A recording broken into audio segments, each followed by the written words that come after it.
కడుపులో చల్లగా ఉంటే, ఒత్తిడి ఎక్కువగా ఉంటే తినాలనిపించదు. సరిగా తినకపోతే నిద్ర పట్టదు. నిద్ర లేకపోతే ఒత్తిడి ఇంకా పెరుగుతుంది. ఒకదానితో ఒకటి ముడిపడిన ఈ సమస్యకు పరిష్కారం దొరకాలంటే గట్ బ్యాక్టీరియాపై దృష్టి పెట్టాలంటోంది ఏపీసీ మైక్రోబయోమ్ ఐర్లాండ్ సంస్థకు చెందిన శాస్త్రవేత్తల బృందం. మన కడుపులో జీర్ణ వ్యవస్థకి సహకరించే మంచి బ్యాక్టీరియాకి ఒత్తిడి సమయంలో మన మెదడు స్పందించే తీరుకి చాలా దగ్గర సంబంధం ఉందని ఈ అధ్యయనం తేల్చింది.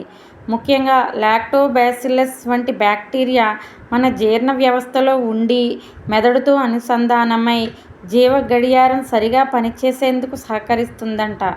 అదే సరైన పోషకాహారం తీసుకోకుండా ఈ గట్ బ్యాక్టీరియా తగ్గుతూ ఉంటే మనలో ఒత్తిడి పెరుగుతుంది.